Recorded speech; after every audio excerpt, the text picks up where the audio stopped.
Hello students, नमस्कार। आज हम पार्टनरशिप के अंदर एक नया लेसन स्टार्ट करेंगे, डेथ ऑफ अ पार्टनर। तो प्रीवियस क्लास के अंदर हम लोगों ने रिटायरमेंट ऑफ अ पार्टनर के बारे में पढ़ा था।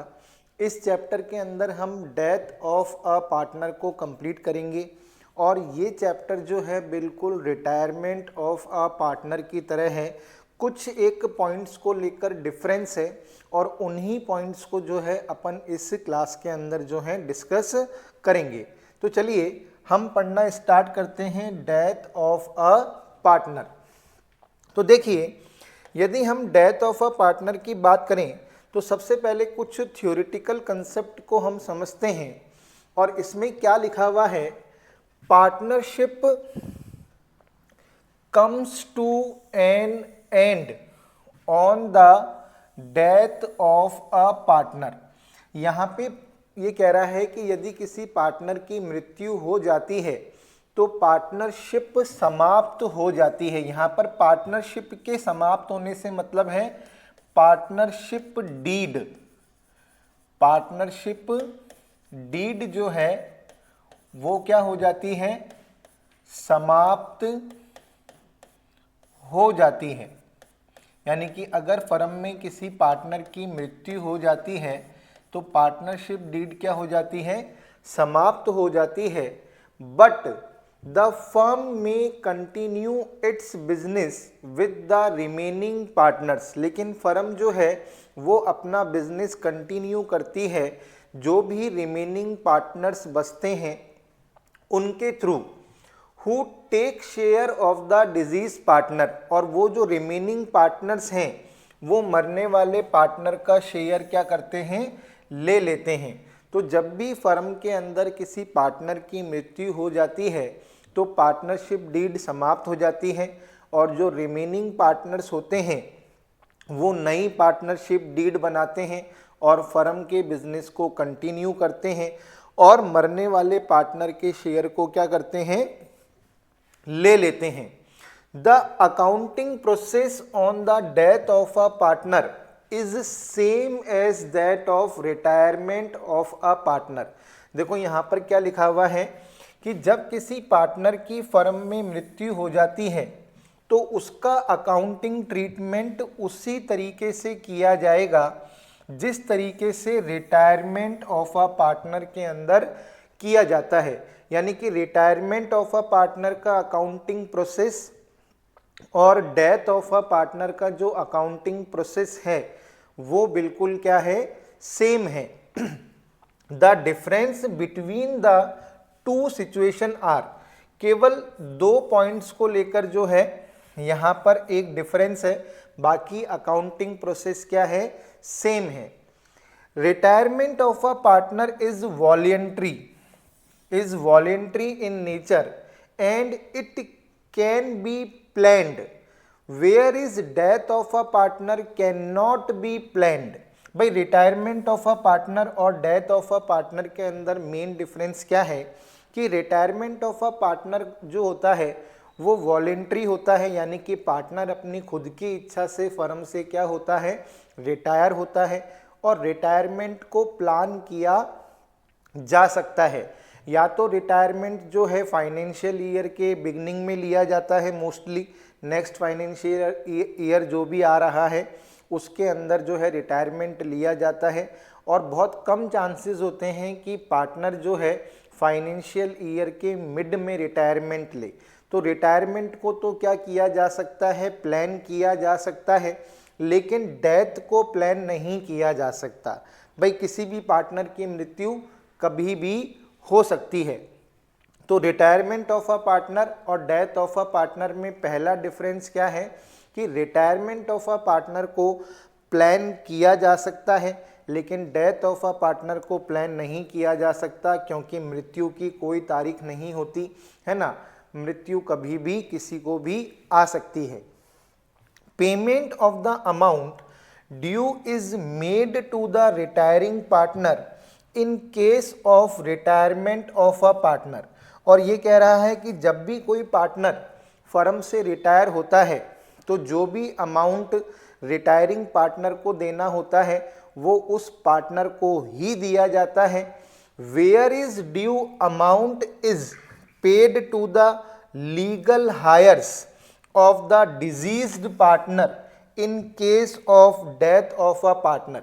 जबकि डेथ ऑफ अ पार्टनर की कंडीशन के अंदर जो फाइनल अमाउंट होता है वो मरने वाले पार्टनर के लीगल नॉमिनी को दिया जाता है, क्योंकि वो खुद तो ले नहीं सकता। तो रिटायरमेंट ऑफ अ पार्टनर के अंदर तो जो फाइनल ड्यू अमाउंट होता है वो पार्टनर खुद लेता है, लेकिन डेथ ऑफ अ पार्टनर की कंडीशन के अंदर मरने वाले पार्टनर का जो भी शेयर होता है वो उसके लीगल नॉमिनी को दिया जाता है। और अकाउंटिंग प्रोसेस जो है डेथ ऑफ अ पार्टनर का और रिटायरमेंट ऑफ अ पार्टनर का वो बिल्कुल क्या है, सेम है, इसमें कोई भी अंतर नहीं है।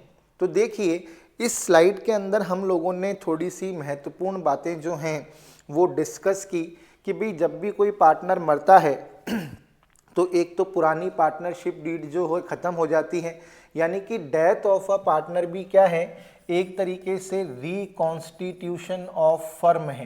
क्या है, रिकॉन्स्टिट्यूशन ऑफ अ फर्म, क्योंकि पुरानी पार्टनरशिप डीड क्या हो जाती है, समाप्त हो जाती है और उसकी जगह रिमेनिंग पार्टनर्स जो हैं एक नई पार्टनरशिप डीड बना लेते हैं और फर्म के बिजनेस को कंटिन्यू रखते हैं। और अगर हम अकाउंटिंग प्रोसेस की बात करें तो डेथ ऑफ अ पार्टनर का जो अकाउंटिंग प्रोसेस है वो रिटायरमेंट ऑफ अ पार्टनर के बिल्कुल क्या है, सेम है, इनमें कोई भी अंतर नहीं है। बस 2 पॉइंटों को लेकर अंतर है और वो क्या है कि रिटायरमेंट ऑफ अ पार्टनर को आप प्लान कर सकते हो लेकिन डेथ ऑफ अ पार्टनर को प्लान नहीं किया जा सकता। और रिटायरमेंट ऑफ अ पार्टनर की कंडीशन के अंदर जो फाइनल सेटल अमाउंट होता है वो रिटायरिंग पार्टनर को ही दिया जाता है, जबकि डेथ ऑफ अ पार्टनर की कंडीशन में जो फाइनल सेटलमेंट अमाउंट होता है वो मरने वाले पार्टनर के लीगल नॉमिनीज को दिया जाता है। अब देखिए next slide. Adjustment requires to be made at the time of death of a partner, यानी कि जब कोई पार्टनर की मृत्यु हो जाती है तो हमें कौन कौन से अकाउंटिंग सेटलमेंट जो हैं करने पड़ते हैं या कौन कौन से एडजस्टमेंट करने पड़ते हैं। तो यहाँ पर हम देखें तो हमें क्या करना पड़ता है, प्रॉफिट शेयरिंग रेशियो और गेनिंग रेशियो को कैलकुलेट करना होता है, गुडविल का एडजस्टमेंट करना होता है, असेट्स का रीवैल्यूएशन करना होता है, लाइबिलिटीज़ का रीअसेसमेंट करना होता है, जितने भी अक्यूमुलेटेड रिजर्व होते हैं, प्रॉफिट्स होते हैं, लॉसेस होते हैं, उनका एडजस्टमेंट करना पड़ता है ना। शेयर ऑफ प्रॉफिट और loss in the year of death, क्योंकि देखो अभी अपन लोगों ने पढ़ा कि डेथ ऑफ अ पार्टनर को हम प्लान नहीं कर सकते। अगर किसी पार्टनर की मृत्यु जो है वो फाइनेंशियल ईयर या करंट ईयर के बीच में हो जाती है तो फाइनेंशियल ईयर की बिगनिंग से लेकर डेथ होने की डेट तक का जो भी प्रॉफिट और लॉस होता है वो भी उसको दिया जाता है। तो एक ये पॉइंट जो है ये इसके अंदर क्या है, न्यू पॉइंट है। Determining the amount due to deceased partner, जैसे हम रिटायरिंग पार्टनर का जो अमाउंट कैलकुलेट कर रहे थे फाइनल, वैसे ही डिजीज पार्टनर का फाइनल अमाउंट जो है कैलकुलेट किया जाता है, लेकिन फ़र्क ये है कि उसमें फाइनल अमाउंट पार्टनर को ही दिया जाता है, जबकि इसमें जो फाइनल अमाउंट निकलता है वो उसके लीगल नॉमिनीज को दिया जाता है। Payment the disease partner legal heirs और एग्जीक्यूटर ऑफ हिज एस्टेट। अब देखो यहाँ पे खुद ही लिखा हुआ आ गया कि पहले फाइनल अमाउंट को कैलकुलेट करना है और उस फाइनल अमाउंट को किसको देना है, लीगल हायर्स और एग्जीक्यूटर्स को देना है। और एडजस्टमेंट ऑफ अ कैपिटल जो मैंने आपको रिटायरमेंट में सिखाया, सेम वैसे के वैसे ही एडजस्टमेंट कैपिटल जो है वो डेथ ऑफ अ पार्टनर में भी किया जाता है। तो अगर मैं आप लोगों को कहूँ कि भाई ये जो 4 पॉइंट हैं और ये जो 8वां पॉइंट है ये बिल्कुल जो है किसकी तरह है, रिटायरमेंट की तरह है। किसकी तरह है, रिटायरमेंट की तरह है। तो हम इस क्लास के अंदर इन पॉइंटों को डिस्कस नहीं करेंगे, क्योंकि ये सारे पॉइंट जो हैं मैं आपको रिटायरमेंट ऑफ अ पार्टनर के अंदर डिटेल से पढ़ा चुका हूँ। यानी कि मैं आपको बता चुका हूँ कि न्यू प्रॉफिट शेयरिंग रेशियो को कैलकुलेट करने की 2 कंडीशन होती हैं। अगर फर्म को छोड़कर जाने वाले पार्टनर या मरने वाले पार्टनर के शेयर के बारे में कोई भी इंफॉर्मेशन नहीं होती, तो रिमेनिंग पार्टनर्स का जो ओल्ड शेयर होता है वही उनका न्यू शेयर हो जाता है और वही उनका गेनिंग शेयर भी हो जाता है। और यदि फर्म को छोड़कर जाने वाले पार्टनर या मरने वाले पार्टनर के शेयर्स को रिमेनिंग पार्टनर्स ने किस रेशियो में डिस्ट्रीब्यूट किया है, तो उनके शेयर को उस रेशियो में डिस्ट्रीब्यूट करके रिमेनिंग पार्टनर्स के शेयर में जोड़ दिया जाता है और उनका न्यू प्रॉफिट शेयरिंग रेशियो निकाल लिया जाता है और गेनिंग रेशियो भी कैलकुलेट कर लिया जाता है। और गेनिंग रेशियो को कैलकुलेट करने का फार्मूला मैं बता चुका हूँ, new ratio minus old ratio. यदि हम गुडविल के एडजस्टमेंट की बात करें तो जो भी गेन करने वाले पार्टनर हैं वो रिटायरिंग पार्टनर को और डिजीज पार्टनर को उनकी गुडविल का शेयर देते हैं। तो एंट्री क्या हो जाती है, गेनिंग पार्टनर्स कैपिटल या current account debit to retiring या डिजीज पार्टनर कैपिटल या करंट अकाउंट। तो बिल्कुल सेम प्रोसेस है। Revaluation of assets and reassessment of liabilities की यदि बात करें तो ये चीज़ तो अपन एडमिशन में ही सीख चुके हैं कि हमें एक रीवैल्यूएशन अकाउंट बनाना होता है और रीवैल्यूएशन अकाउंट का जो भी प्रॉफिट और लॉस होता है वो ऑल पार्टनर्स में, किसमें, ऑल पार्टनर्स के अंदर ओल्ड रेशियो के अंदर क्या कर दिया जाता है, डिस्ट्रीब्यूट कर दिया जाता है।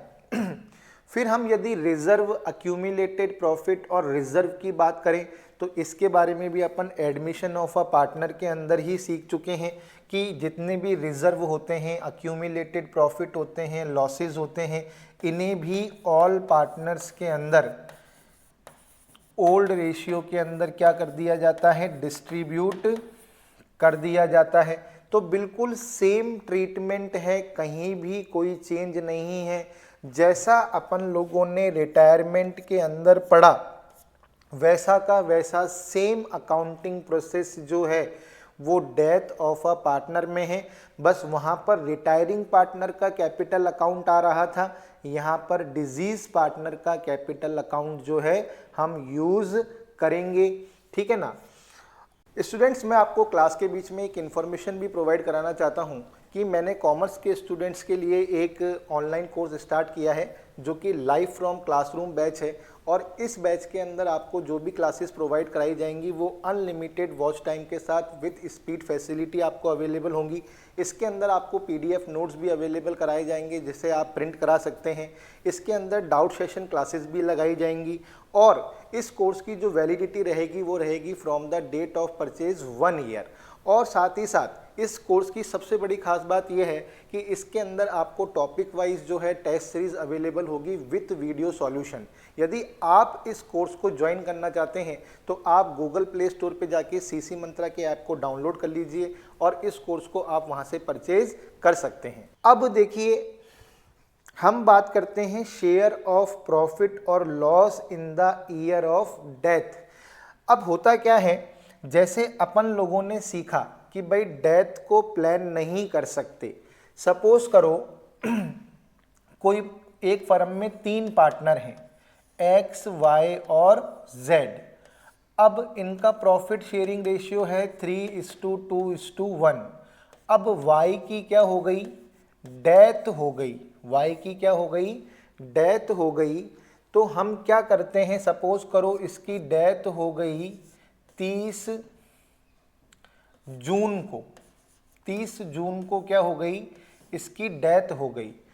अब ये पार्टनर जो हैं फाइनेंशियल ईयर को फॉलो करते हैं, तो जो Y है Y को 1 अप्रैल से लेकर 30 जून तक का जो भी प्रॉफिट और लॉस है, अगर प्रॉफिट है तो दिया जाएगा और लॉस हो रहा है तो उसको वसूला जाएगा उसके एग्जीक्यूटर से। ठीक है ना। तो 1 अप्रैल से लेकर 30 जून तक फर्म को जो भी प्रॉफिट और लॉस हुआ है उसमें भी वाई का शेयर जो है हमें कैलकुलेट करना पड़ेगा।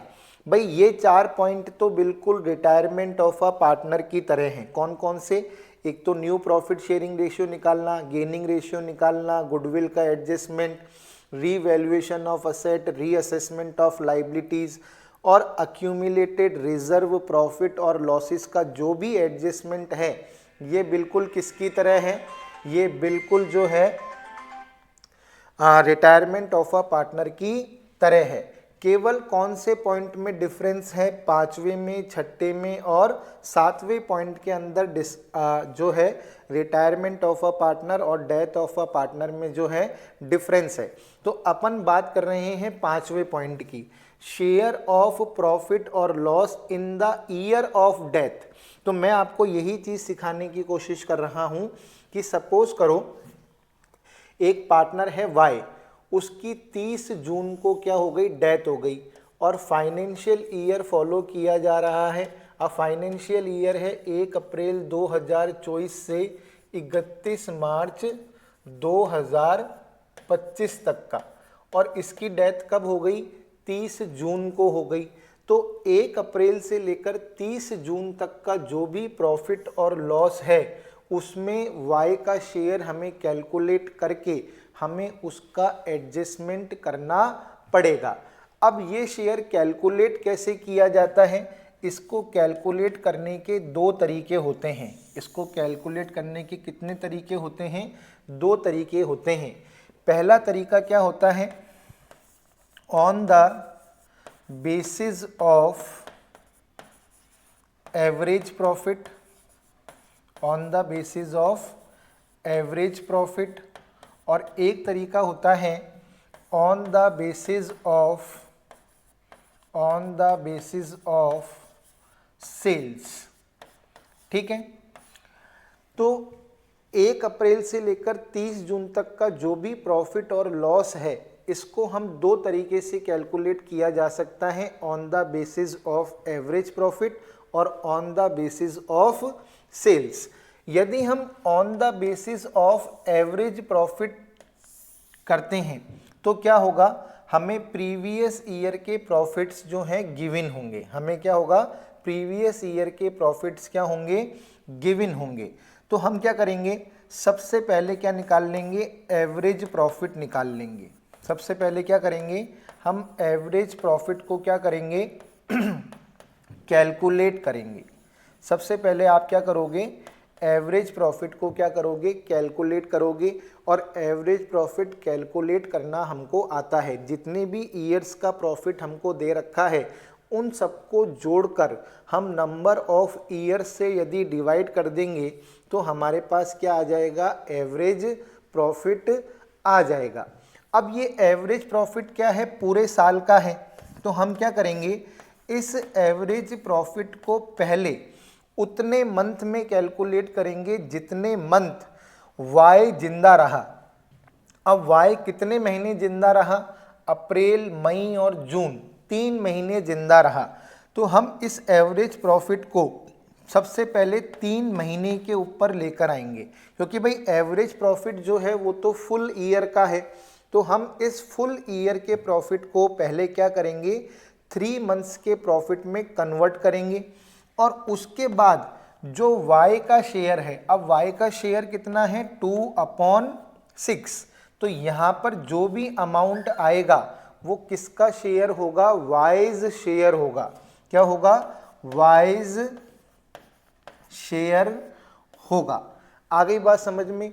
तो एवरेज प्रॉफिट के बेसिस के ऊपर हम शेयर कैसे कैलकुलेट करते हैं? सबसे पहले हम एवरेज प्रॉफिट को कैलकुलेट करते हैं। अभी मैं आपको प्रैक्टिकल क्वेश्चन के थ्रू भी सिखाऊंगा इस बात को।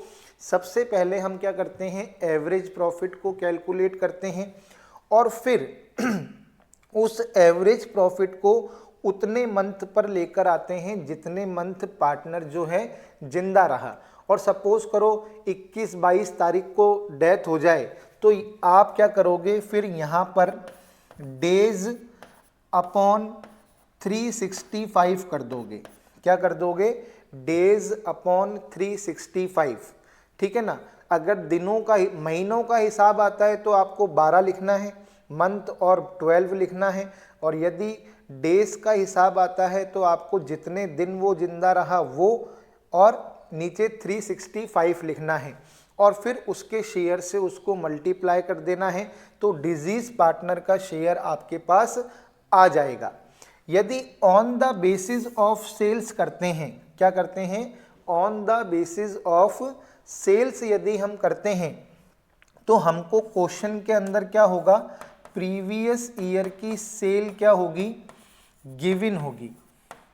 प्रीवियस ईयर की सेल क्या होगी, गिवन होगी। प्रीवियस ईयर का प्रॉफिट जो है वो हमको क्या होगा, गिवन होगा। और फाइनेंशियल ईयर की बिगनिंग यानी कि 1 अप्रैल से लेकर डेट ऑफ डेथ यानी कि 30 जून तक की हमें सेल्स भी क्या होगी, गिवन होगी। हमें सेल्स भी क्या होगी, गिवन होगी। तो अब सपोज करो, जैसे फॉर एन एग्जाम्पल यहाँ पर अपन इसको इस तरीके से समझते हैं यहाँ पर देखिए, अब सपोज करो हमारा फाइनेंशियल ईयर 2024-25 है, तो हमें 2023-24 की सेल्स दे रखी है 10 लाख रुपए, ठीक है ना। फिर हमें 2023-24 का प्रॉफिट दे रखा है 1 लाख रुपए। ये तो हमें क्या दे रखी है, सेल्स दे रखी है। ये हमें क्या दे रखा है, प्रॉफिट दे रखा है। फिर हमें 1 अप्रैल 2024 से 30 जून 2025 तक की सेल दे रखी है 2 लाख रुपए। कितनी दे रखी है, 2 लाख रुपए की सेल दे रखी है। तो अब हम Y का शेयर कैसे निकालेंगे, तो हम सबसे पहले क्या करेंगे, परसेंटेज को कैलकुलेट करेंगे। किसको कैलकुलेट करेंगे, परसेंटेज को कैलकुलेट करेंगे। तो हम देखते हैं कि भाई 1 लाख का प्रॉफिट हुआ है कितने रुपए की सेल पर, 10 लाख रुपए की सेल पर। भाई फर्म जो है, फर्म ने 10 लाख रुपए की सेल पर 1 लाख का प्रॉफिट कमाया है। तो इसका मतलब सेल का जो प्रॉफिट का परसेंटेज है वो है 10%। फर्म का प्रॉफिट का परसेंटेज कितना है, 10% है, ठीक है।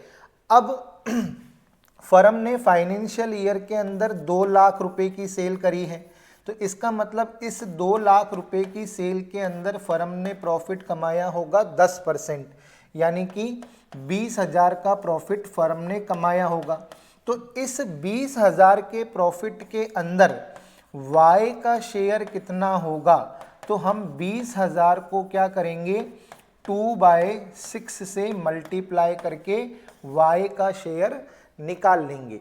तो सबसे पहले इसके अंदर क्या करना पड़ता है, प्रीवियस ईयर की सेल और प्रीवियस ईयर के प्रॉफिट से हमें क्या करना पड़ता है, प्रीवियस ईयर की सेल और प्रीवियस ईयर के प्रॉफिट से हमें परसेंटेज निकालनी पड़ती है, और फिर उस परसेंटेज को करंट ईयर की सेल से मल्टीप्लाई कर देते हैं, तो हमारे पास करंट ईयर का प्रॉफिट आ जाता है, और उसमें से डिजीज पार्टनर का क्या कर लेते हैं, शेयर निकाल लेते हैं।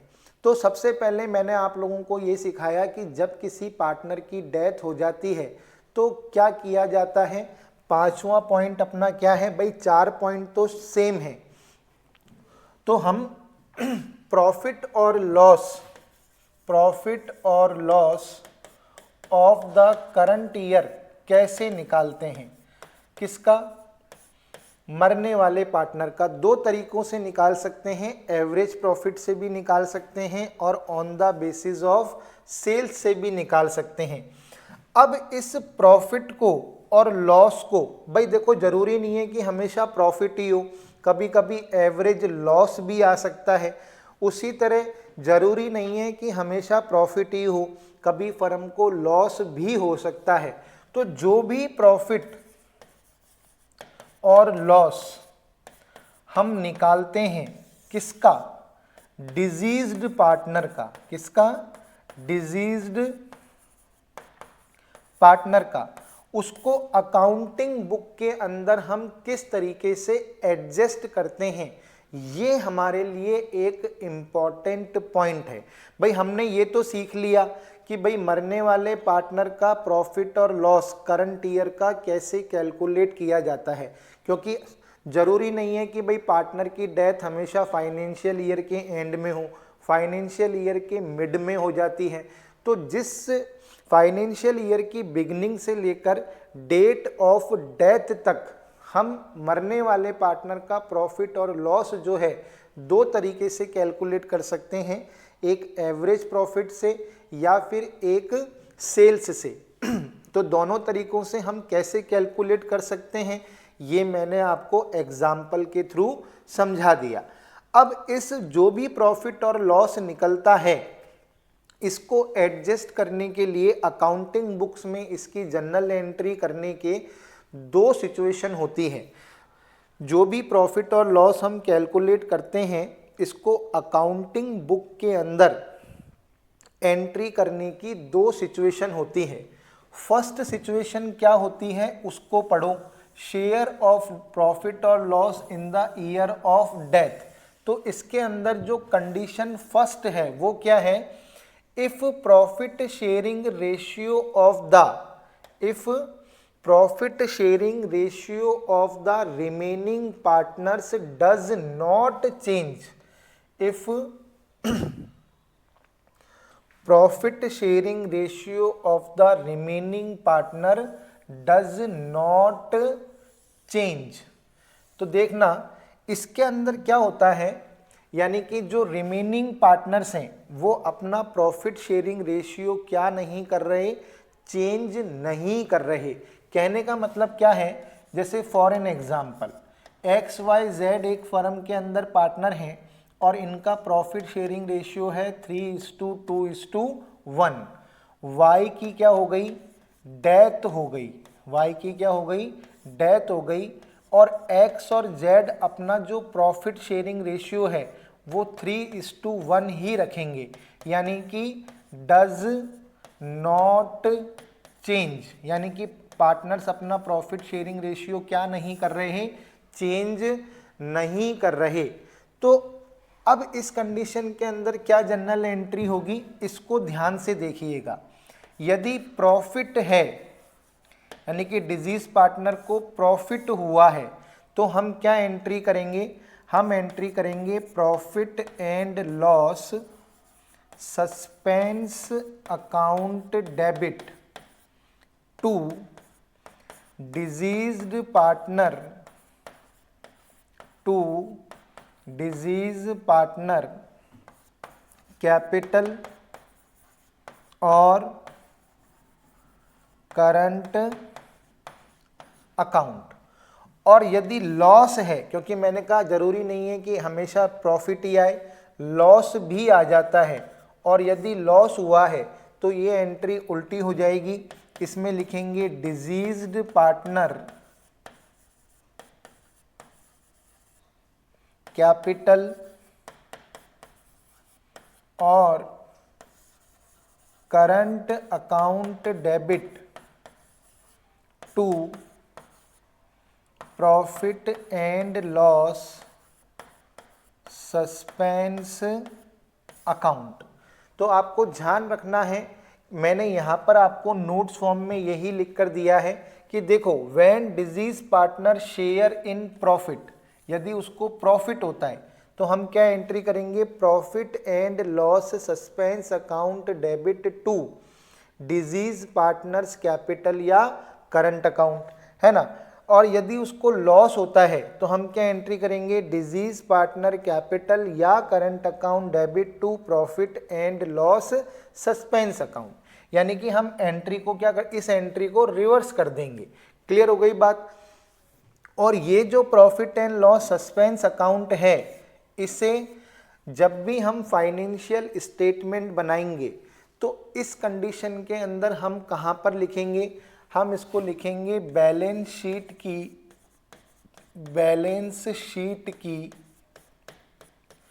असेट साइड में, बैलेंस शीट की असेट साइड में, और profit and loss appropriation account की, profit and loss appropriation account की डेबिट साइड में।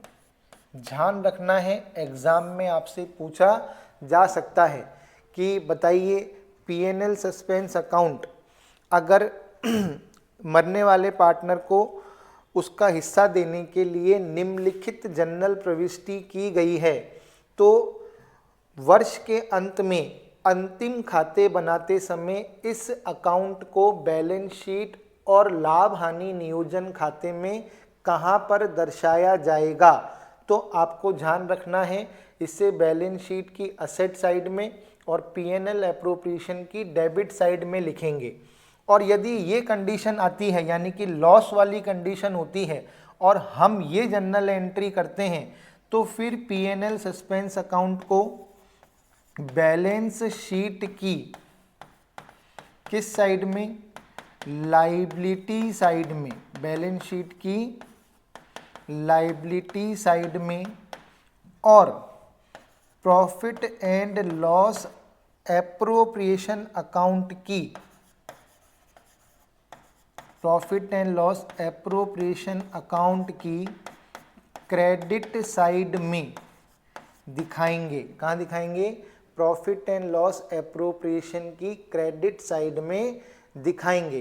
तो थोड़ा सा आपको ये एक पॉइंट जो है याद रखना है, तो मैंने यहाँ पर भी लिख रखा है, the balance of profit and loss suspense account is shown in the asset side of balance sheet and is transferred to the debit of profit and loss appropriation account.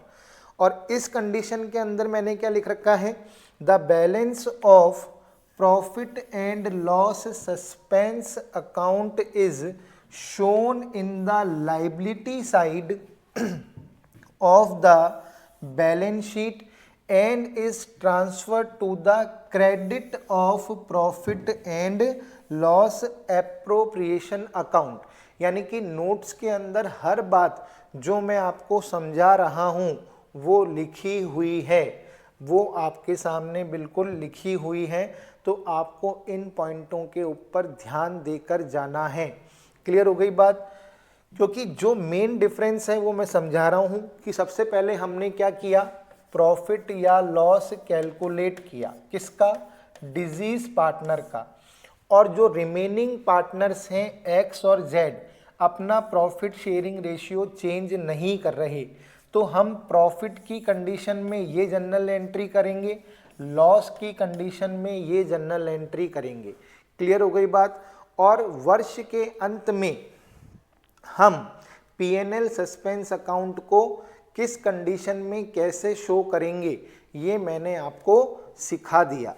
अब देखिए next condition, if profit sharing ratio of the remaining partner changes, यदि जो remaining partner हैं वो अपना profit sharing ratio change कर लेते हैं, जैसे फॉर एन एग्जाम्पल अपन लेकर चल रहे हैं कि भाई एक्स वाई और जेड हैं, इनका रेशियो है 3:2:1, वाई की क्या हो गई, डेथ हो गई।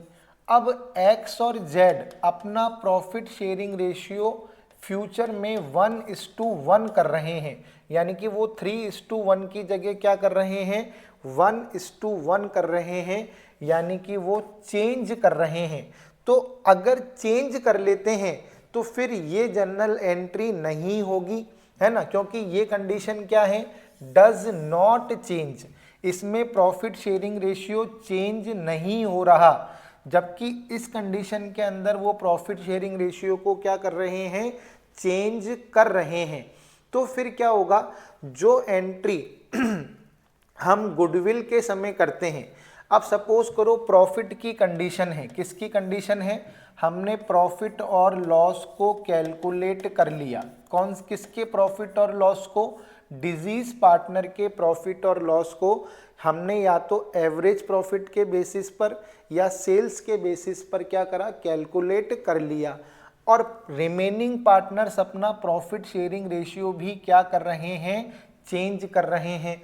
तो प्रॉफिट की कंडीशन में हम क्या करेंगे, gaining partners capital account debit to deceased partner capital account, है ना। तो गेनिंग पार्टनर्स कैपिटल या current account debit to deceased partner capital या करंट अकाउंट। और यदि लॉस की कंडीशन है तो रिवर्स एंट्री हो जाएगी, deceased partner capital account debit to gaining partners capital account. तो आपको ध्यान रखना है कि पार्टनर्स यदि अपना प्रॉफिट शेयरिंग रेशियो क्या कर लेते हैं, चेंज कर लेते हैं, तो प्रॉफिट की कंडीशन में तो आपको ये जनरल एंट्री करनी है, यानी कि गेन करने वाले पार्टनर डिजीज पार्टनर को देंगे। और यदि लॉस की कंडीशन है तो डिजीज पार्टनर के कैपिटल अकाउंट को डेबिट किया जाएगा और गेनिंग पार्टनर के कैपिटल अकाउंट को क्या किया जाएगा, क्रेडिट किया जाएगा।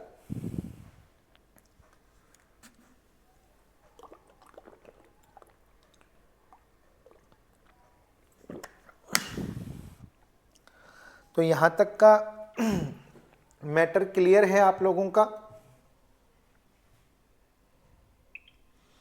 फटाफट से इसको एक बार कंसीडर कर लो आप।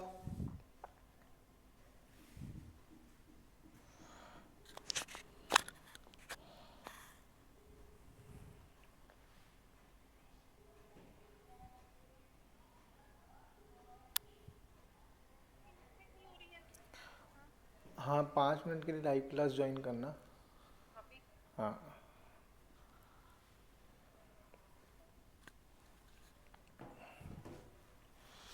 ठीक है, तो यहाँ तक बिल्कुल आप लोगों को समझ में आ गया होगा। अब हम इन दोनों कंडीशंस को जो है क्वेश्चंस के थ्रू देखते हैं, प्रैक्टिकल क्वेश्चंस के थ्रू देखते हैं।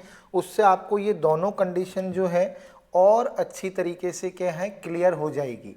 तो देखिए, A B and C were partners in a firm, C died on, कौन मर रहा है, सी मर गया। कब मर गया, on 29th February 2020। His share of profit from the closure of the last accounting year till the date of death was to be calculated on the basis of average of 3 completed years of profit before death। अब वो कह रहा है कि भाई financial year की beginning से लेकर उसके मरने की डेट तक उसका जो भी प्रॉफिट है वो एवरेज प्रॉफिट के बेस पर क्या किया जाए, कैलकुलेट किया जाए। तो यहाँ पर देखिए, हमें प्रीवियस ईयर के प्रॉफिट्स दे रखे हैं, हमें 2017, 2018, 2019 का जो है हमें प्रॉफिट दे रखा है। ठीक है, अब calculate C's share of profit till his death and pass journal entry for the same when. तो देखो भाई, सबसे पहले तो एक काम करो, आप प्रॉफिट और लॉस का कैलकुलेशन करो। हमें सबसे पहले क्या करना है, हमें एवरेज प्रॉफिट निकालना है। क्या निकालना है, एवरेज प्रॉफिट, क्योंकि भाई एवरेज प्रॉफिट के बेसिस के ऊपर हमें क्या करना है, कैलकुलेशन करनी है। तो हमें प्रीवियस 3 ईयर्स का प्रॉफिट क्या है, गिवन है, 80,000, 90,000 और 1 लाख। तो देखिए 80,000, 90,000 और 1 लाख हमें प्रीवियस 3 ईयर्स का प्रॉफिट जो है गिवन है। अब प्रीवियस 3 ईयर्स का प्रॉफिट कितना हुआ, 2,70,000 डिवाइडेड बाय 3, यानी कि एवरेज प्रॉफिट आ गया 90,000 रुपीज़। ये हमने क्या निकाल लिया, ये हमने निकाल लिया एवरेज प्रॉफिट। ठीक है, अब देखो अगर हम देखें तो ये फाइनेंशियल ईयर फॉलो कर रहे हैं, यानी कि और पार्टनर की डेथ कब हुई है, पार्टनर की डेथ हुई है 29 फरवरी को, यानी कि फरवरी के अंदर उसकी क्या हुई है, डेथ हुई है। तो अगर हम देखें तो जो पार्टनर है वो कब से कब तक जिंदा रहा, यानी कि फाइनेंशियल ईयर जो चल रहा है वो कौन सा चल रहा है, 2019-20 वाला जो है फाइनेंशियल ईयर चल रहा है, यानी कि 1 अप्रैल 2019 से लेकर 31 मार्च 2020, और उसकी डेथ जो हो गई वो हो गई 29 फरवरी 2020 को। यानी कि जो पार्टनर है, जो सी है, वो 11 मंथ्स तक क्या रहा, इस फाइनेंशियल ईयर में जिंदा रहा। ठीक है, तो अपन यहाँ पर देख सकते हैं, पहले हमको क्या करना पड़ेगा, इस 90,000 के प्रॉफिट को 11 मंथ में कन्वर्ट करना पड़ेगा। कितने मंथ में कन्वर्ट करना पड़ेगा, 11 मंथ के अंदर कन्वर्ट करना पड़ेगा, और उसके बाद हमें सी का क्या करना पड़ेगा, शेयर निकालना पड़ेगा। अब देखो ए बी सी का शेयर हमें क्वेश्चन के अंदर गिवन है क्या, हमें ए बी और सी का कोई भी शेयर जो है वो क्वेश्चन के अंदर गिवन नहीं है। अब हमें गिवन नहीं है तो हम क्या करेंगे, हम 1:1:1 मानेंगे, यानी कि 1/3।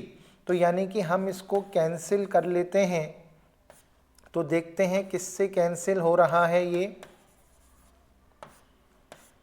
250। अब 250 को हम किससे मल्टीप्लाई कर लेते हैं, 11 से मल्टीप्लाई कर लेते हैं, तो हम देखते हैं कि जो उसका जो शेयर है वो कितना आएगा, उसका शेयर आ जाएगा मरने वाले पार्टनर का, सी का 2750, यानी कि सी को 2750 रुपये जो है देने हैं। यानी कि भाई उसके 11 महीने का जो, पहले हमने क्या करा, इस 90,000 के प्रॉफिट को हमने 11 मंथ में कन्वर्ट करा, फिर उसमें से सी का शेयर निकाल लिया। तो सी का जो शेयर है वो कितना आ रहा है, 2750, यानी कि सी के एग्जीक्यूटर को 2750 रुपीज़ देने पड़ेंगे, यानी कि 2750 रुपीज़ देने पड़ेंगे। अब देखो हमने कैलकुलेट कर लिया। अब फर्स्ट कंडीशन क्या है, profit sharing ratio of remaining partner does not change, यानी कि उनका प्रॉफिट शेयरिंग रेशियो चेंज नहीं हो रहा। तो इस कंडीशन के अंदर हम क्या जनरल एंट्री कर देंगे, हम एंट्री कर देंगे profit and loss suspense account debit to C's capital account 2750, यानी कि ये कौन सी कंडीशन है, केस फर्स्ट। ठीक है, अब सेकंड कंडीशन क्या है, profit sharing ratio of remaining partners changes and new ratio 3:2। तो भाई हमें पहले क्या करना पड़ेगा, गेनिंग रेशियो निकालना पड़ेगा, हमें पहले गेनिंग रेशियो निकालना पड़ेगा, क्योंकि इसमें जो एंट्री होगी वो गेनिंग पार्टनर्स के कैपिटल अकाउंट को डेबिट करना पड़ेगा, और डिजीज पार्टनर के कैपिटल अकाउंट को क्या करना पड़ेगा, क्रेडिट करना पड़ेगा। तो यहाँ पर हम क्या करेंगे, ए और बी का गेनिंग रेशियो कैलकुलेट करेंगे।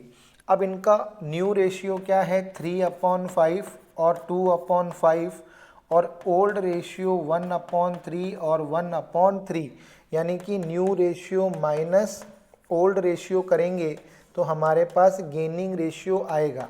तो एलसीएम आ गया 15। अब 5 3 ज़ा 15, 3 3 ज़ा 9 -5, यानी कि 4/15। यहाँ पर एलसीएम हो गया 15, यानी कि 5 3 ज़ा 15, 3 2 ज़ा 6 -5, यानी कि 1/15, यानी कि गेनिंग रेशियो आ गया 4:1। अब हम क्या करेंगे, इस 2750 को 4/5 और 1/5 के अंदर क्या करेंगे, डिस्ट्रीब्यूट कर लेंगे। तो यानी कि हम देखते हैं 5 5 ज़ा 25, 5 5 ज़ा 25, यानी कि 4 0 4 5 ज़ा 20, 4 5 ज़ा 20 और 22 और 5 50। ये तो इसको A देगा और ये इसको B देगा। तो एंट्री क्या हो जाएगी, एज कैपिटल अकाउंट डेबिट, क्योंकि gaining partners capital account debit to deceased partner capital account होगा। तो A's capital account debit, B's capital account debit to C's capital account.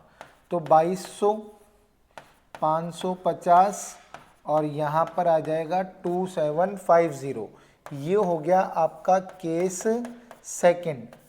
तो देखिए यहाँ पर सबसे पहले तो आपको क्या करना है, प्रॉफिट और लॉस निकालना है।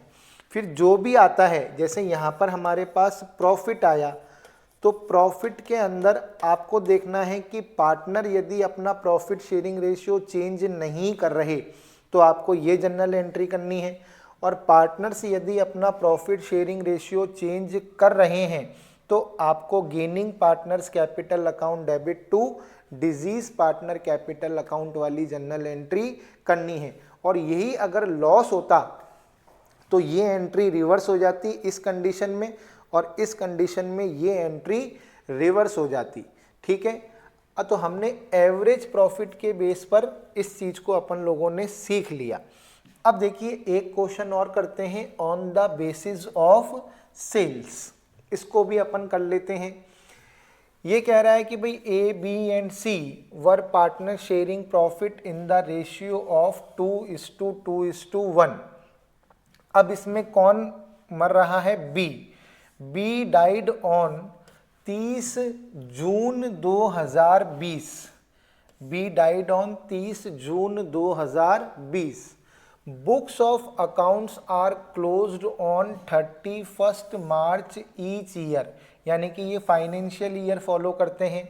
Sales for the year ended 31 March 2020 was ₹3 lakh. Sale of ₹1 lakh amounted between the period from 1 April 2020 to 30 June 2020। Profit for the year ended 31 March 2020 30,000। अब देखो आपको प्रीवियस ईयर की सेल्स गिवन है, आपको previous year की sales कितनी given है, 3 लाख रुपए।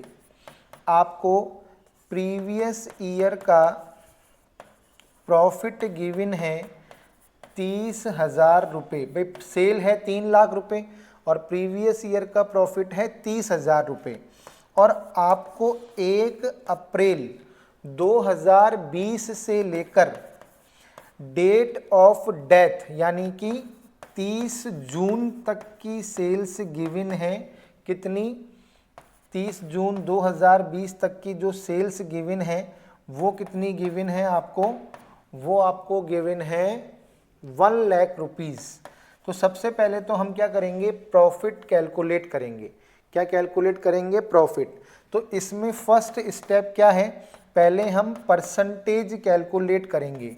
30,000 अपॉन 3 लाख इंटू 100 यानी कि 10%। ठीक है ना।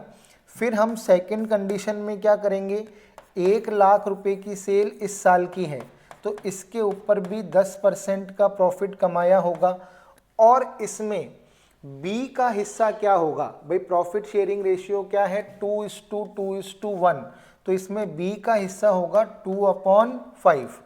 तो यानी कि भाई इन्होंने प्रीवियस ईयर के अंदर 10% की रेट से प्रॉफिट कमाया, तो इस साल भी हम ये मानेंगे कि इन्होंने 10% कमाया, और उस 10% में बी का हिस्सा कितना है, तो बी का हिस्सा हम निकाल लेंगे तो देखेंगे बी का हिस्सा आ रहा है 4,000 रुपीज़, यानी कि बी को 4,000 रुपये देने हैं। कितने रुपए देने हैं, बी को 4,000 रुपये देने हैं। अब 4,000 रुपये जो देने हैं उसमें वही 2 कंडीशन है। दो कंडीशन क्या है, profit sharing ratio of remaining partner does not change, यानी कि वो अपना प्रॉफिट शेयरिंग रेशियो चेंज नहीं कर रहे। तो इस कंडीशन के अंदर यानी कि केस फर्स्ट के अंदर हम क्या जनरल एंट्री कर देंगे, हम केस फर्स्ट में एंट्री कर देंगे profit and loss suspense account debit to B's capital account, कितने रुपए, 4000 रुपये। फिर हम बात करते हैं केस सेकंड की। अब केस सेकंड क्या है भाई, देखो वो अपना प्रॉफिट शेयरिंग रेशियो क्या कर रहे हैं, चेंज कर रहे हैं, और न्यू रेशियो क्या है 3:2। तो सबसे पहले हमें क्या करना पड़ेगा, सबसे पहले हम लोगों को, एक मिनट,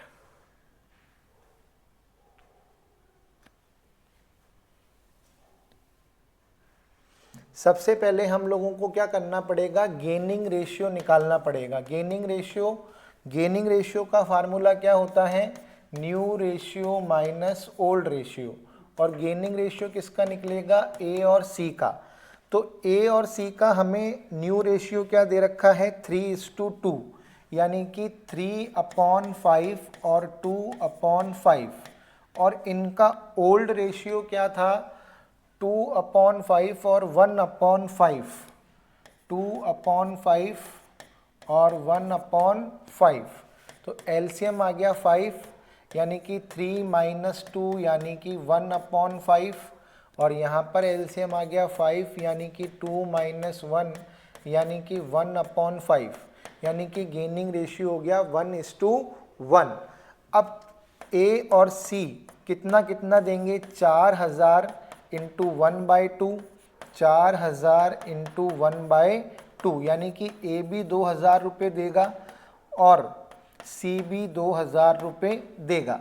तो एंट्री क्या हो जाएगी एज, क्योंकि gaining partners capital account debit to deceased partner capital account, और लॉस होता तो एंट्री रिवर्स कर देते, A's capital account debit C's capital account debit to B's capital account, 2000, 2000 और 4000।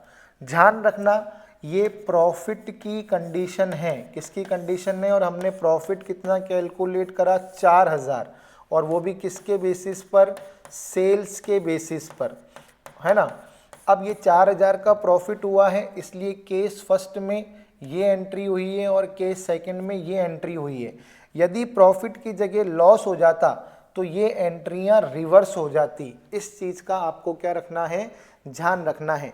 तो मैंने आपको एवरेज प्रॉफिट के बेस पर डिजीज पार्टनर का शेयर निकालना और सेल्स के बेस पर डिजीज पार्टनर का शेयर निकालना, और अकाउंटिंग बुक्स के अंदर उस शेयर को रिकॉर्ड करने की कौन सी दो सिचुएशन हो सकती है, एक में रिमेनिंग पार्टनर अपना प्रॉफिट शेयरिंग रेशियो चेंज नहीं करें और एक में रिमेनिंग पार्टनर अपना प्रॉफिट शेयरिंग रेशियो चेंज कर लें। तो दोनों कंडीशन के अंदर क्या क्या जनरल एंट्रीज हमको अकाउंटिंग बुक में करनी पड़ती है, वो मैंने आपको यहाँ पर क्या करा, अच्छी तरीके से सिखा दिया। एक बार आप चाहें तो देख सकते हैं, जब तक मैं जल ले लेता हूँ।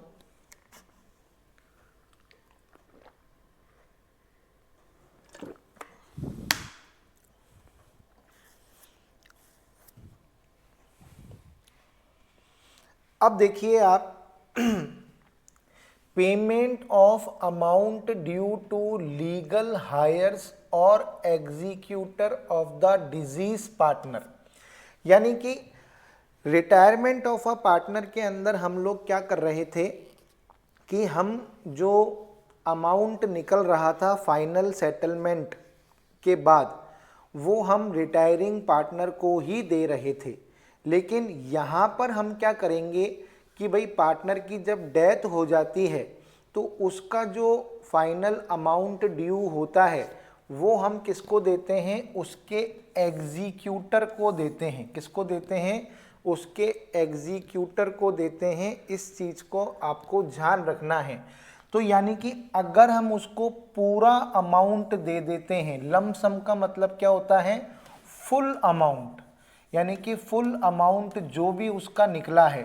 सपोज करो बी की क्या हो गई, डेथ हो गई, है ना, और बी का जो फाइनल अमाउंट निकला वो निकला 2 लाख रुपए।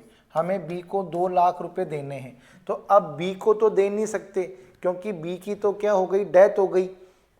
तो हम किसको देंगे, उसके एग्जीक्यूटर को देंगे, जो भी उसका लीगल नॉमिनी होगा उसको देंगे। तो उसका जो अकाउंट होगा, डिजीज पार्टनर का जो अकाउंट होगा वो हम डेबिट कर देंगे और बैंक या कैश अकाउंट को हम क्या कर देंगे, क्रेडिट कर देंगे। भाई उसका जो फाइनल अमाउंट होगा पहले उसके एग्जीक्यूटर के अकाउंट में ट्रांसफ़र किया जाएगा और फिर एग्जीक्यूटर को हम क्या कर देंगे, पेमेंट कर देंगे। अब सपोज करो हम एग्जीक्यूटर को पूरा पेमेंट नहीं करते, हम कहते हैं कि भाई 2 लाख में से 50,000 रुपये या 2 लाख में से 1 लाख रुपये तो आप ले लो और बाकी 1 लाख का जो पेमेंट है हम आपको क्या करेंगे, 2 इंस्टॉलमेंट में करेंगे। तो फिर उस कंडीशन के अंदर हम क्या करेंगे, यहाँ पर 2 लाख की जगह यहाँ पर लिख देंगे 1 लाख रुपए। यानी कि मैं आपको अलग से लिखकर दिखा देता हूँ। भाई ये कंडीशन तो फुल एंड फाइनल सेटलमेंट की है कि आपने उसको पूरा अमाउंट पे कर दिया। अब सपोज करो देना है अमाउंट 2 लाख का और आप कह रहे हो कि भाई 1 लाख का तो आप क्या करो, अभी पेमेंट ले लो और 1 लाख का जो पेमेंट है वो हम आपको क्या करेंगे, 2 इंस्टॉलमेंट्स में करेंगे, यानी कि 2 इंस्टॉलमेंट्स के अंदर हम आपको वो पेमेंट करेंगे। तो एक एंट्री तो आपको 1 लाख का पेमेंट करने की सेम करनी पड़ेगी, ये वाली जो अपन ने अभी ऊपर लिख रखी है, deceased partner executor account debit to bank account 1 lakh 1 lakh, ठीक है ना। और बाकी 1 लाख के लिए आपको क्या करना पड़ेगा, आप उसका 1 लाख का क्या करोगे, पहले तो आप इसके ऊपर इंटरेस्ट दोगे। क्या दोगे, इंटरेस्ट। अब सपोज करो इंटरेस्ट की जो भी रेट पार्टनरशिप डीड में लिखी हुई है आप वो दोगे, और यदि नहीं लिखी हुई तो आप जानते हो कि 6% पर एनम की रेट से आपको क्या करना पड़ेगा, इंटरेस्ट देना पड़ेगा। तो पहली एंट्री क्या होगी, interest account debit to deceased partner executor account. भाई सपोज करो आपने इंटरेस्ट डिसाइड नहीं कर रखा तो पहले तो आपको 6,000 रुपये का इंटरेस्ट उसको देना पड़ेगा और फिर आप क्या करोगे, फर्स्ट इंस्टॉलमेंट की एंट्री करोगे। लेकिन फर्स्ट इंस्टॉलमेंट की एंट्री आप इंटरेस्ट जोड़कर करोगे, यानी कि यहाँ पर आप लिखोगे 56,000 क्योंकि आपको विथ इंटरेस्ट ये इंस्टॉलमेंट देनी पड़ेगी।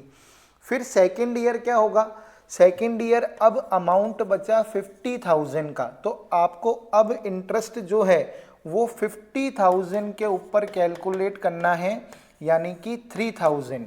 तो सेकेंड ईयर क्या करोगे, आप यही एंट्री करोगे लेकिन आप इंटरेस्ट में लिखोगे 3,000 और फिर लास्ट एंट्री 53,000 और 53,000।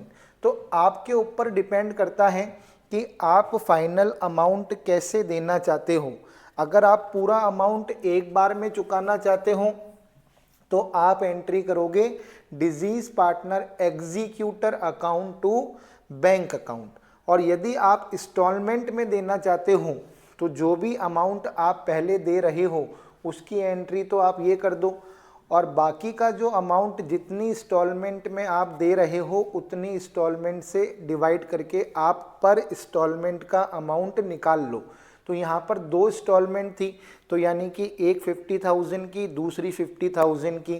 तो जब आप पहली इंस्टॉलमेंट पे करोगे तो आपको पूरे 1 लाख के ऊपर इंटरेस्ट कैलकुलेट करना है और इंस्टॉलमेंट में ऐड करके देना है।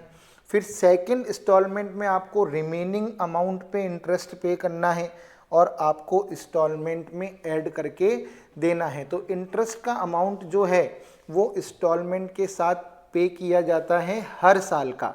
हर साल का इंटरेस्ट इंस्टॉलमेंट के साथ क्या किया जाता है, पे किया जाता है। और इंटरेस्ट की रेट या तो पार्टनरशिप डीड में लिखी हुई होती है और नहीं लिखी हुई तो 6% पर एनम की रेट से क्या करना है, इंटरेस्ट देना है।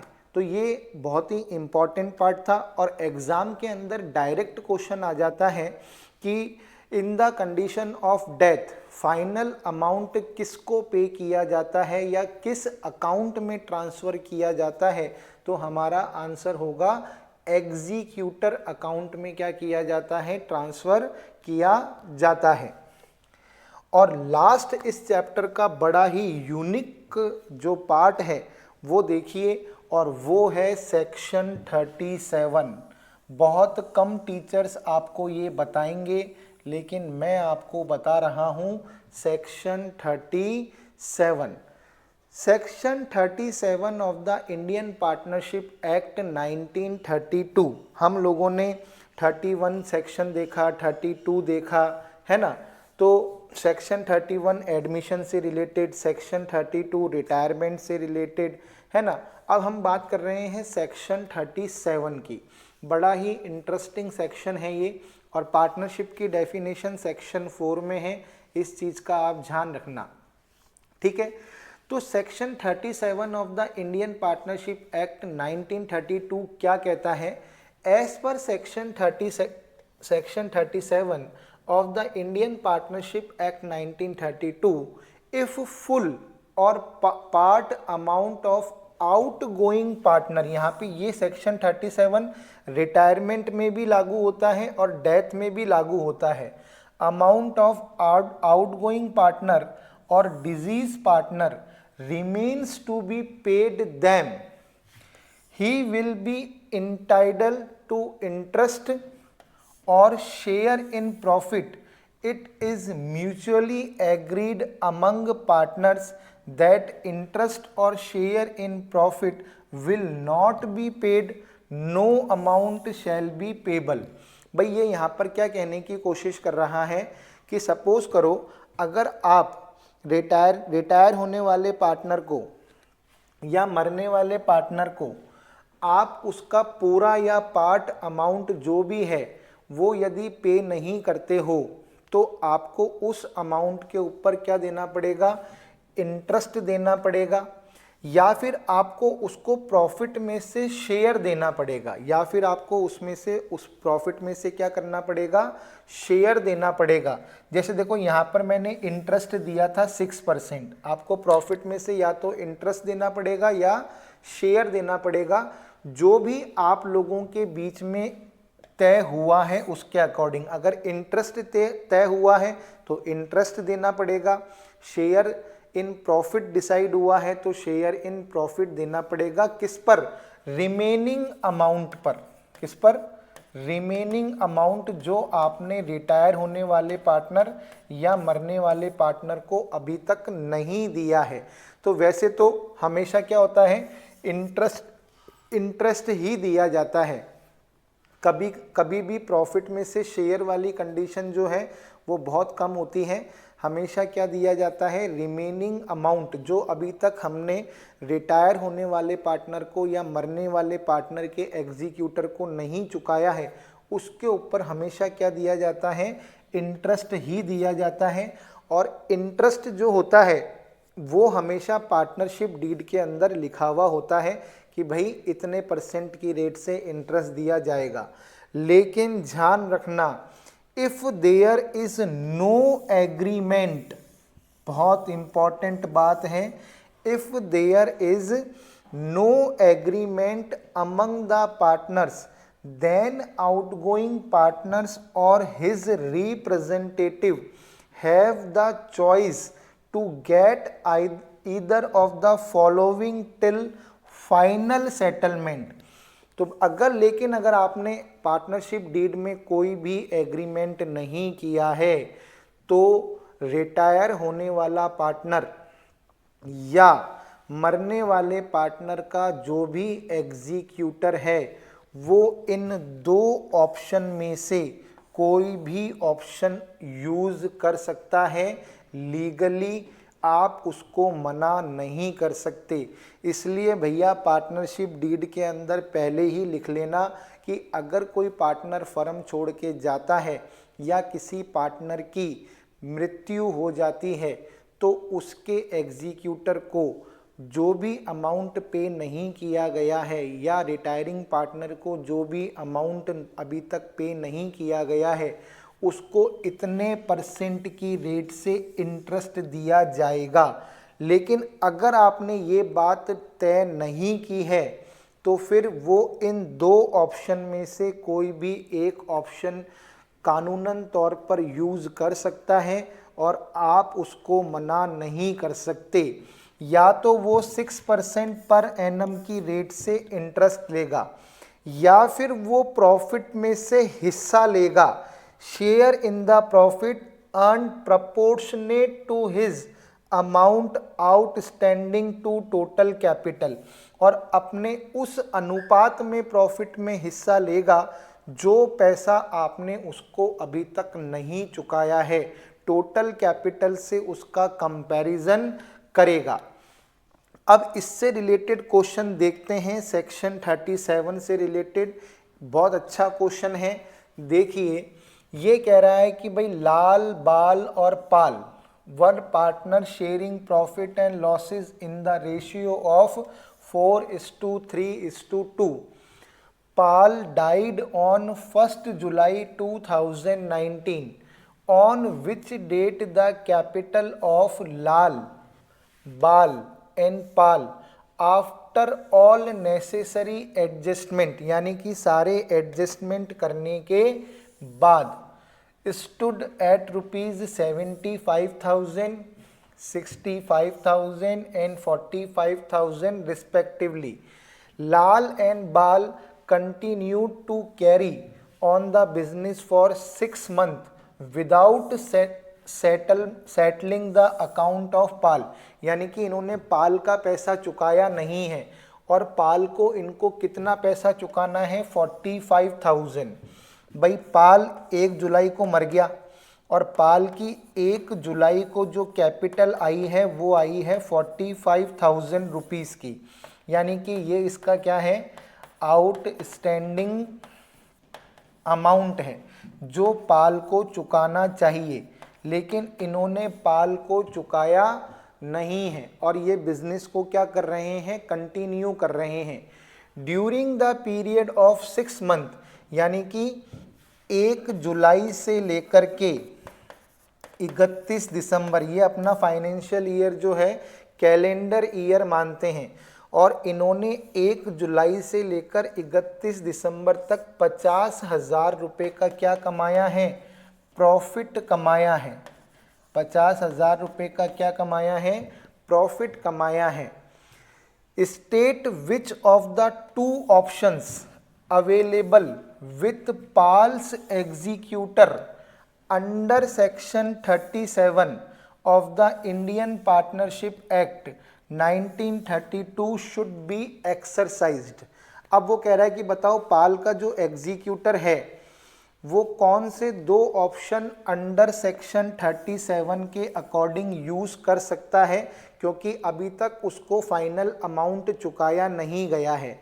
तो भाई देखिए पहला ऑप्शन क्या है, या तो वो क्या करे, फर्स्ट ऑप्शन क्या है, या तो वो 45,000 रुपये के ऊपर 6% की रेट से 6 मंथ का इंटरेस्ट ले ले। भाई पहला ऑप्शन उसके पास क्या है, क्योंकि भाई 6% की रेट से मिलेगा और 6 महीने का मिलेगा, क्योंकि भाई 1 जुलाई से लेकर 31 दिसंबर तक 6 महीने हो रहे हैं और वो कैलेंडर ईयर फॉलो करते हैं। तो पहला ऑप्शन क्या है कि वो 6% की रेट से क्या करे, इंटरेस्ट ले ले, और 6% की रेट से इंटरेस्ट कितना आ रहा है, 3 5 15, 3 4 12 और 1300, यानी कि 1350 रुपीज़।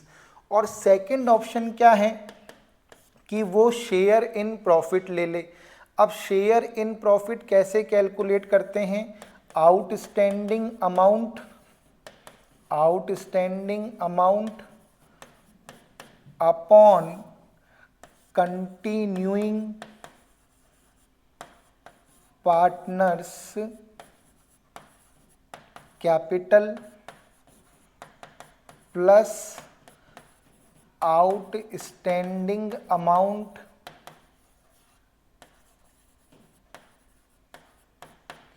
Into profit. अब देखो आउटस्टैंडिंग अमाउंट कितना है 45,000, क्लियर, और इन दोनों की कैपिटल कितनी है एडजस्टमेंट के बाद 75,000 65,000। तो 75,000 प्लस 65,000 इन दोनों को जोड़ेंगे प्लस आउटस्टैंडिंग अमाउंट 45,000 और प्रॉफिट कितना हुआ है 50,000, यानी कि 45,000 और इन दोनों को जोड़ेंगे तो कितना आ गया 70 और 6 1,30,000 1,40,000 और 1,40,000 और 45,000 1,85,000 इंटू 50,000। तो 3 जीरो से 3 जीरो गए। अब हम देखते हैं कि भाई कैंसिल हो रहा है क्या, 5 3 जा 15, 3 गया, 5 7 जा 35, फिर 5 9 जा 45। अब ये और कैंसिल हो रहा है क्या 3, तो भाई कैंसिल तो नहीं हो रहा, तो देखते हैं 5 9 जा 45, 1 2 3 4 अपॉन 37। तो इसको मैं एक बार देखता हूँ फटाफट से कि कितना अमाउंट आना चाहिए। तो देखिए यहाँ पर जो अमाउंट आएगा वो कितना आएगा, अगर अमाउंट अपन देखेंगे तो ये आ जाएगा 12,162। कितना आ जाएगा 12,162 रुपीज़। अब जो पाल का एग्जीक्यूटर है, जो पाल का क्या है एग्जीक्यूटर है, अब आप बताओ वो कौन सा ऑप्शन यूज़ करेगा। फर्स्ट ऑप्शन में तो उसको ओनली 1,350 रुपीज़ मिल रहे हैं, लेकिन सेकंड ऑप्शन में उसको 12,162 रुपीज़ मिल रहे हैं। तो पाल का जो एग्जीक्यूटर है वो सेकंड ऑप्शन को क्या करेगा सेलेक्ट करेगा। भाई जाहिर सी बात है कि इसमें प्रॉफिट क्या हो रहा है ज़्यादा हो रहा है, तो इसलिए पार्टनरशिप डीड में पहले से ही तय कर लेना चाहिए कि अगर कोई पार्टनर फर्म छोड़ के जाएगा या किसी पार्टनर की डेथ हो जाएगी तो जो भी अमाउंट फाइनल सेटलमेंट का ड्यू होगा उस पर कितने परसेंट की रेट से इंटरेस्ट दिया जाएगा।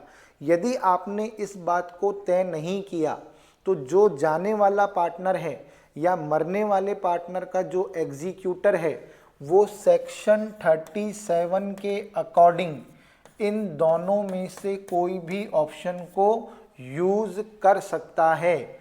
तो देखिए यहाँ पर बहुत ही इम्पॉर्टेंट बात थी ये जो मैंने आपको बता दी, ठीक है। अब यहाँ पर हमारा जो है डेथ ऑफ अ पार्टनर के अंदर जो पॉइंट मुझे आपको अलग से सिखाने थे वो मैंने आपको यहाँ पर सिखा दिए इस क्लास में। बाकी पूरा का पूरा चैप्टर जो है वो रिटायरमेंट ऑफ अ पार्टनर की तरह है, same to same as it is. बस वहाँ पर रिटायरिंग पार्टनर की जगह डिजीज़ पार्टनर जो है वो आपको क्या करना है उसका कैपिटल या करंट अकाउंट यूज़ करना है। बाकी पूरा का पूरा प्रोसेस क्या है सेम है। और जो 3 बातें अलग थी वो अपन ने अभी की क्लास के अंदर डिस्कस कर ली। अब हमारा केवल एक ही चैप्टर पार्टनरशिप का बचा है, वो है dissolution of a partnership firm. वो हम नेक्स्ट क्लास के अंदर डिस्कस करेंगे। क्लास के साथ जुड़ने के लिए, बने रहने के लिए आप सभी विद्यार्थियों का बहुत बहुत धन्यवाद। Thank you very much.